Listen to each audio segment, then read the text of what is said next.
Finally justice is सर्व। क्या बात करी, फाइनली वो आरजीकर वाला केस सॉल्व हो गया क्या? हाँ यार, साल भर हो गया ना उसको, पर अभी भी इन्वेस्टिगेशन चल रहा होगा। तो फिर पक्का वो फेक वोट वाली कंट्रोवर्सी सॉल्व हुई होगी, है ना? अरे अभी तो हुआ है, अपना काम इतने जल्दी थोड़ा ना होता है।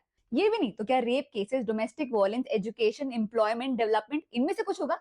अगर ये भी नहीं तो है क्या हमारी प्रायोरिटी में? तो सुप्रीम कोर्ट ने दिल्ली एनसीआर एरिया में सारे स्ट्रीट डॉग्स को स्ट्रीट से हटाकर शेल्टर ले जाने का ऑर्डर दिया है।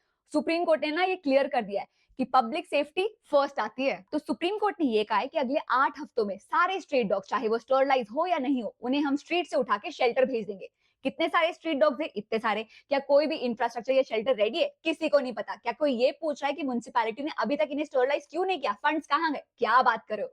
ये भी बता दो कि ये जो ऑर्डर है ना, ये डायरेक्टली हमारे ABC rules, animal birth control rules को ओवरराइड करता है, जिसे हमारे पार्लियामेंट ने बना के पास किया है।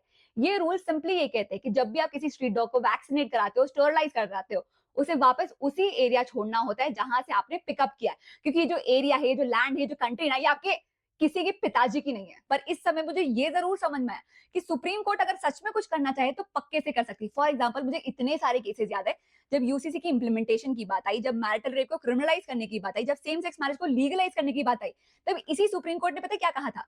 कि लॉ बनाना हमारा काम नहीं है, ये काम तो पार्लियामेंट का है। तो हम इस केस में कुछ नहीं कर सकते, लेकिन इस केस में पार्लियामेंट के बने बनाए लॉ को आप ओवरराइड करो। मतलब सच में अगर कुछ करना चाहो तो कर सकते हो। मैंने आज तक किसी भी टॉपिक पे अपना पर्सनल ओपिनियन नहीं दिया, पर मेरे हिसाब से ये जो डिसीजन है ना, ये पूरी तरीके से इम्प्रैक्टिकल, इलॉजिकल और इनसेंसिटिव है। और अगर इस डिसीजन को रिवर्स नहीं किया जाता तो फिर एक और काम कर देते हैं, हम ना स्कूल से मॉरल साइंस और एनवायरमेंटल स्टडीज के चैप्टर्स को भी हटा देते हैं पूरी तरीके से। क्योंकि अगर कंपैशन खत्म कर दे तो सिलेक्टिव क्यों? हर चीज से हटा दो।